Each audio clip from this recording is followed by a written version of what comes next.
you saw this empty, it was the baddest 80s office, like sort of shop in a bad 80s arcade. This is Shannon. Shannon's my favourite story. We lent him a shop in this arcade that no one wanted to go to. He's a fitter and turner by trade who came to us. He had no small business training, no photography training, but he took a pretty nice photograph. And he said, I want to start a shop selling my photographs. And we sort of thought, good on you, great, take nice photographs, wish you luck. 18 months later, he rang us up to tell us he was moving out because he bought a building. So we lent him a shop, and then 18 months later, he's the owner of a building on the main street of Newcastle, a block and a half from the one that we lent him. And he's now successfully selling his landscape photographs and prints all around the country and around the world. The green bits are our temporary projects, the first ones that we started. The yellow flags are full rent-paying commercial businesses. And the transformation over the course of 2 years was from that to that. Now, lots of people have spent lots of money trying to fix this part of town. You know, they've redone the street furniture and the paving and the bunting and the signage, the street furniture, you know, all that stuff.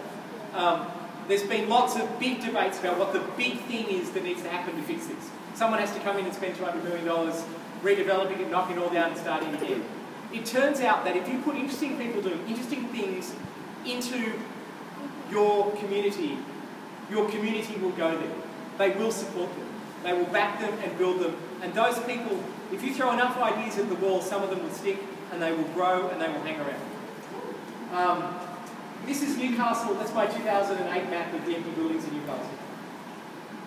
All of the green dots are properties that Renew Newcastle has cleaned up, reopened and aren't empty anymore. Every single one of them is commercially tenanted now. The orange dots are ones that this is about a year and a half old, this map. The orange dots are sites that we're currently activating.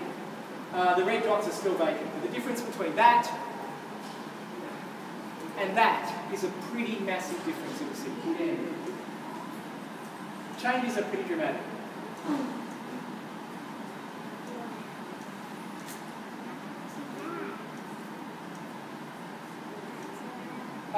One of the biggest changes, I think, is how the community views itself. So, I think one of the great challenges, and this is part of a challenge I think that Shepparton's got, but every community I visit has got, how do you differentiate yourself from everywhere else?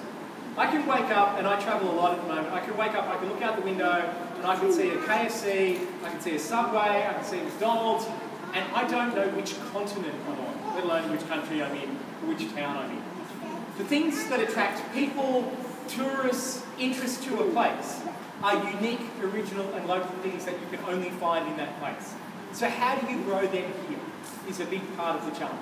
What is Shepparton that is not what Newcastle is or Melbourne is or any other 100 towns around the country is? You have that capacity, but how do you bring it out and bring it up? Newcastle went from a town with 150 empty buildings in the main street to, in 2011, Lonely Planet brought out their list of the top 10 cities to visit in the world. And Newcastle was on that list. It was the first time they'd ever included an Australian city on that list. And the reason was that Australia's most underrated city had transformed itself from a steel city to a creative hub with the explosion of artists, photographers, fashion designers and more as part of Renew Newcastle.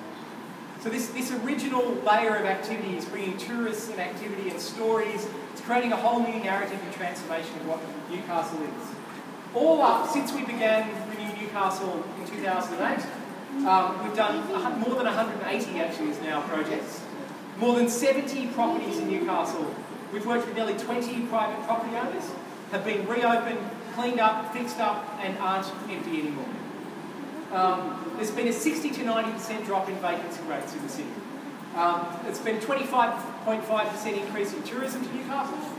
The mall, that empty mall I showed you pictures of a little while ago, in 2008 the story of the mall was why you didn't go there anymore.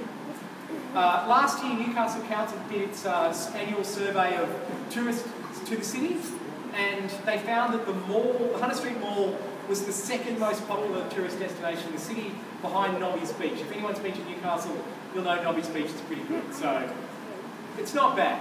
You know, I mean, we've gone from the wasteland that everyone complained about to the second most popular tourist attraction in the city in a few years. It might be possible to do. The second one was about how we're going to do it. Third one was about what we're going to do. And tonight, it's been done. Thanks to Jamie, his team, people involved in this space, the property owners that have been involved, and everyone in the community that supported the program. It's now happening here, and it's so great to see it happening, and I really hope it goes from strength to strength. So thank you very much. Thank you.